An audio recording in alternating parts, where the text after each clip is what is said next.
For more on what looks to be an Olympic era for Asia, I'm joined by Mark Dreyer from Beijing. He's founder of China Sports Insider. Great to see you again, Mark, my friend. Next Olympics, the Winter Olympics, will be held in Zhangjiakou and Beijing in 2022. Meanwhile, Japan will host the Summer Olympics in 2020. What does this mean for Asia to host this many Olympics in a row? Well, that's a good question. I think if it was just the two Olympics, just South Korea followed by Japan, people wouldn't really be talking about it. But it's because Beijing has that third one in a row. And it's worth remembering, of course, that the IOC didn't have much choice when it appointed Beijing to host the 2022 Games, by which I mean there was Almaty, which is also in Asia. So it was guaranteed at that point that we were going to have three in a row. And that is why I think everyone is talking about why suddenly we have three in a row, and is the Olympic movement sort of looking east? It certainly is, of course, particularly from a winter sports perspective. It's incredibly keen that China develops a winter sports industry, which is something we can talk about further if you'd like, because that could revolutionize the industry, particularly in some of these smaller niche sports. If you get just a fraction of the Chinese population involved, as China has said it wants to do, and that could change a lot of things from a lot of sports federations' point of view. So tell us more about the winter sports industry. China is not precisely known for its excellent performances in winter sports, but there's a opportunity along the horizon. Well, that's true.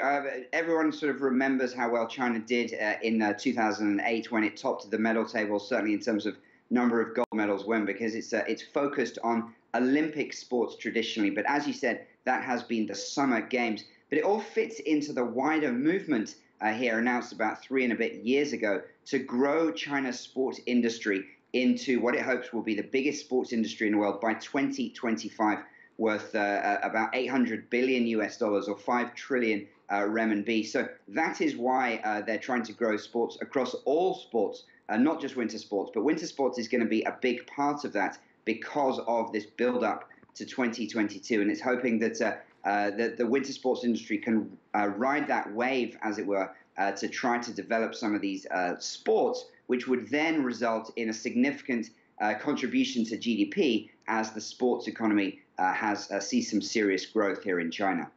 Mark, we were both in Beijing during the 2008 Beijing Summer Olympics. You have been in China for over 10 years. What do you have to say about China's sporting system? Because it has often come under attack from the Western press, saying it's a Soviet-style nationalized sporting system, putting kids in the gymnastic training camp aimed at churning out medals, all about national honor. How has things evolved over the years?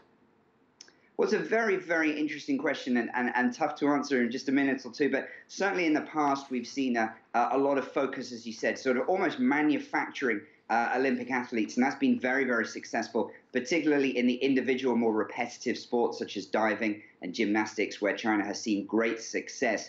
We've actually seen some social trends away from this. And in the Rio Olympics 2 years ago, there was a lot of talk from Chinese officials that it's very necessary to move away from this obsession with gold at all costs. And actually, a lot of sports said they were finding it harder and harder to recruit athletes for their systems because, simply put, the families and the parents didn't want their kids stuck in one of these systems when actually the chances of success at the top, even if someone was going to bring great glory to China, the chances of their kid doing so was still pretty small. So that's been one of the struggles as the country has modernized and sort of moved away into a more healthy sort of sport, state sport life balance, if you will. But of course, with 2022 coming up, China wants to do absolutely as well as it can. So it has been targeting athletes to try to convert into some of these winter sports disciplines.